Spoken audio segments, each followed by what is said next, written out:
Welcome back. This is Niaga AWANI with me, Ibrahim Sani. Brain drain is only a symptom, according to Dr. Rais Hussin, President and CEO of EMIR Research. This is because if you look at the surface of the brain drain issue in Malaysia, some will attribute it to the poor execution of the affirmative policy that is well-meaning but ended favouring only a selected few in nearly all spheres of socio-economic life. And because they might not be entirely wrong, but the poor execution of the affirmative action policy itself is a symptom of a much more fundamental problem, which is the quality of the country's stewardship. Joining us on the line right now, live, is Dr. Rais Hussin himself. Dr. Rais, maybe we can talk a little bit more about the brain drain issue in Malaysia, because as we all know, it's not a new phenomenon. What would be some of the indicators to show that Malaysia is at a critical juncture when it comes to the brain drain issue? First of all, thank you for having me here. 12 years ago, the National Economic Advisory Council clearly warned then government that the brain drain phenomenon in Malaysia is reaching a very dangerous level. Many talents at that point of time already seen believing and making void of a critical mass of highly skilled individuals who are important not only them contributing to the economy, but more importantly, to cultivate and develop other talents. Exact figure, if you ask me, for brain drain are not really available. That is another red flag that we need to address because there are no specific or systematic study that have been done. However, there are three sources of data that we can tap from: World Bank, United Nations Population Division, as well as Harvard University affiliated studies in 2011. And using that, we can actually reconstruct the long-term trend and extrapolate it. And according to these estimates, I think you can see that on the screen, we see not a linear, but rather an exponential increase in the number of individuals, especially high-skilled living Malaysia over the last 40 years. The projected figures indicated by 2022, Malaysia diaspora will be around 2 million worldwide. And of that, highly skilled, this is important to note, yeah, highly skilled 25 plus years old above category will constitute about 500,000 by now. That's 500K people with high skills are out of the country. And this estimate also says that slightly over 1 million Malaysian-born individuals live in Singapore. So Singapore is tapping into our talent. Another red flag that has been also raised is Talent Corp has been consistently reporting that digital-related occupation skill mismatch has been occurring since 2015, 2016. If you look at their study in a critical occupation list, again, this shows that consistently listed as hard to fill, and this is since 2015. These are the serious red flags that we are seeing, and also some employers here saying that there's a steep competition for this critical occupation from abroad, meaning which the pull and push factor. So yes, Malaysian brain drain is becoming a very serious issue. Again, it is not now, it has been 12 years ago that has been first flagged by the National Economic Advisory Council. Dr. Rais, I'm still going to hold on to this particular graph. What would be some of the root cause do you think this is causing this alarming trend? Yeah, I hearken to the point that you said push and pull factor. What would be the push and pull factor be? As we have written quite extensively on the push and pull factor, we all start with this. We actually have to go to the root. I mean, we cannot simply just try to solve it on the superficial level. The accumulated empirical evidence, qualitative and quantitative, on brain drain in the Malaysian context from 2009 to 2020 offers quite a multi-dimensional explanation on this. The push factor originally come from the home country, that means from Malaysia. In this case, include unjust policies, social injustice. You talked about the affirmative policy just now. Again, affirmative policy itself is not a bad idea. It's a very well-written document. However, there's a huge gap, hiatus in the implementation of it that only benefited very, very few. the limited breadth and depth of the job market, job-related stress, and dissatisfaction. I can go on. The list is quite exhaustive. On the other hand, you also have a pull factor, the pulling Malaysians abroad. When they see all these things that is happening in country, the pull factors comes in as a mirror trajectory to what is really happening. And then there comes the promotions, the breadth and depth of the job market, better perks. But we cannot simply say it's just a better perks. It's a wholesome job experience. They would like to see innovation. They want to see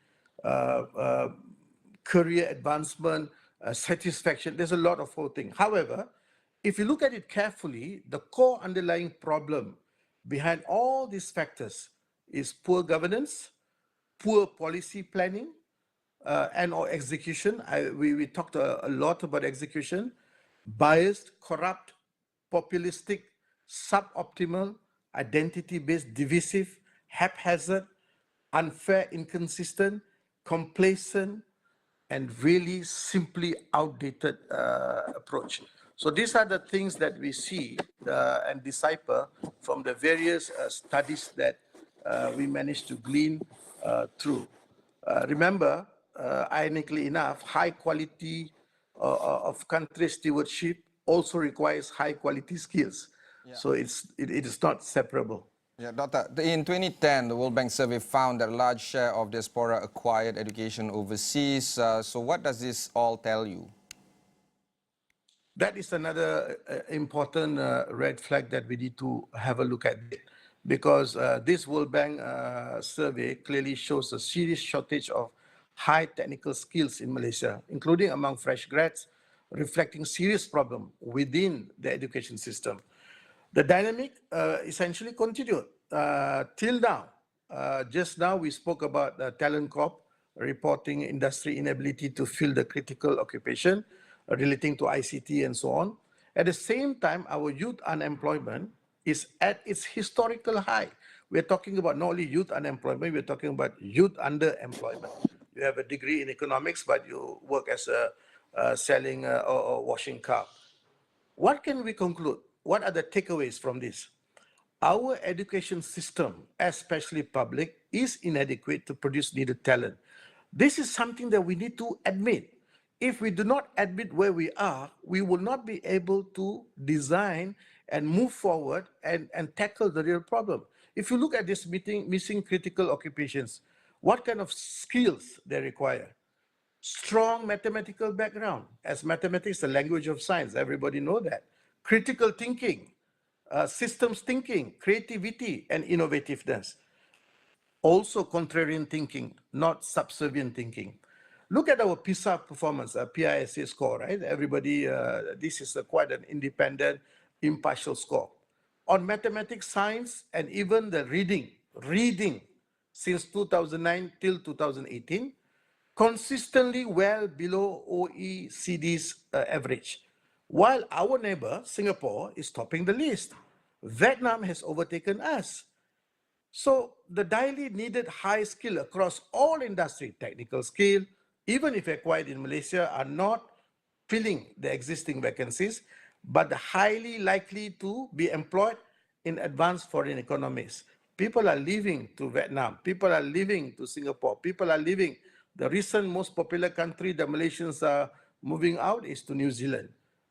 Even if the domestic stock of tertiary educated continues to be replenished quickly enough, but compared to the outflows, we are in serious trouble. So our education system needs a recalibration. We need to really do a stock taking on our system, stock taking our own curriculum.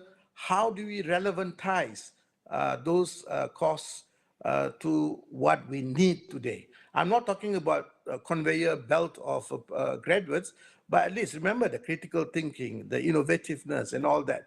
South Korea back in mid-80s started an innovation park, but we did not, unfortunately. We went for the low cost or low labor cost kind of thing. Yeah. So we have to start now. We have to start now. Dr. Rais, I'm going to the US this weekend, and what was interesting about this trip is that I'm going to be flying Vietnam Airlines straight from Ho Chi Minh into San Francisco. This shows that countries like Vietnam is actually extremely serious about trying to connect the two nations together, specifically between Ho Chi Minh and the Silicon Valley. Do you feel that this whole infrastructural support can actually help the brain drain? I'm pretty sure there's a lot of Vietnamese that is going to Silicon Valley right now. Why not just connect the two together and stem the brain drain using infrastructural support like, airlines, for instance? We were way ahead of, you must remember, Vietnam about 23 years ago, a little bit more than that, they were refugees in our country. And look at them. Look at the cars, the EV cars. We had some people talking about flying cars, but they went ahead, EV cars. Today, they have a local presence in the US, in the Silicon Valley, producing EV cars for the American market, apart from also producing it in Vietnam. So they got their strategies right. They identified education, language. Vietnam had a huge problem with English. So what they do? They made English as a paramount importance. And it's not about local language is inferior than the foreign language. Not at all. It is just the language of knowledge. We need to accept that as a fact.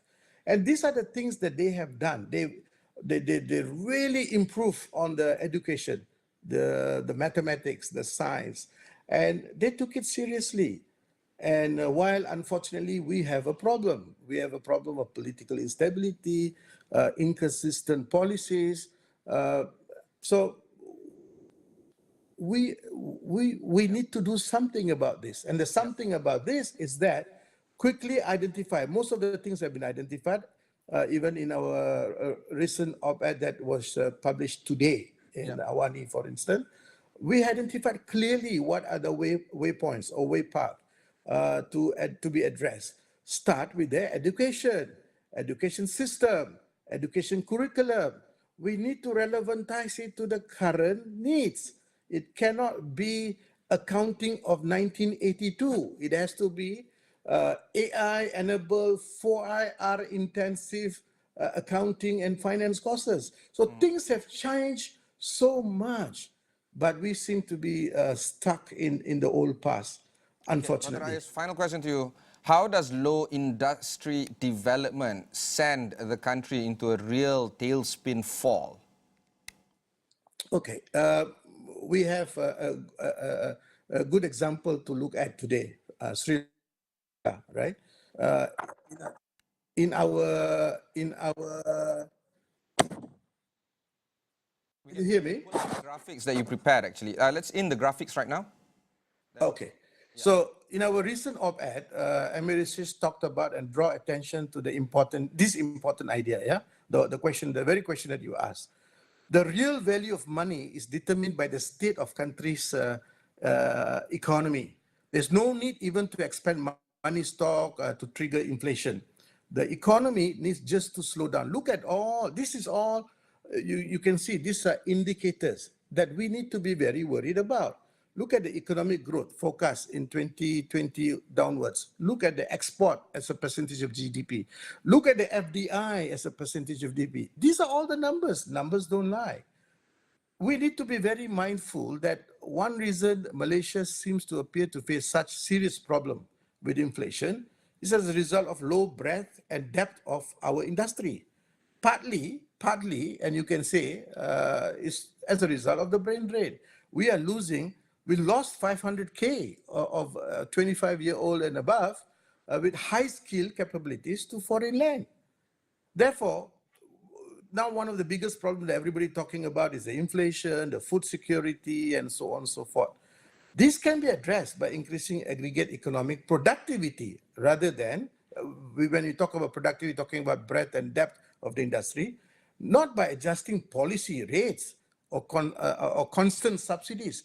This addiction to subsidies is something that we need to be very mindful, because if you do not get rid of this addiction to subsidy and free money, we are not going to be productive. This is fundamentally the idea which we show in the autopsy of the Sri Lanka collapse by the governor of the central bank in Sri Lanka.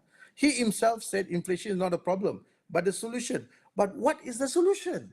This is something that and I urge Malaysians and especially the policymakers to read this particular report by the Sri Lankan central bank governor. He has been warning that many times.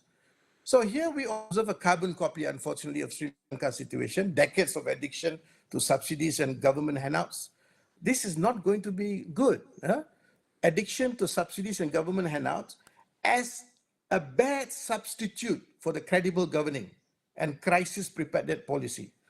This will lead to loss of competitiveness, loss of innovativeness, loss of productivity, and turning Malaysia into a nation of consumers versus producers. This is the problem. We see the ballooning of national debt as we speak is about 1.38 trillion. Yes, it is domestic, but debt cannot be created for an unproductive use. Debt can be created for productive use, meaning the yield must be greater than the cost of debt. But today, it's the other way around. So we cannot go into this, and yet we have people saying that Malaysia is in the right track. All right. Dr. Rais, thank you very much for sharing your thoughts this morning. I'm pretty sure that there's plenty more to unpack. I really hope that you can come on my other show, Notepad, very soon, because we need to really go deep dive into this further. That was Dr. Rais Hussin, President and CEO of EMIR Research.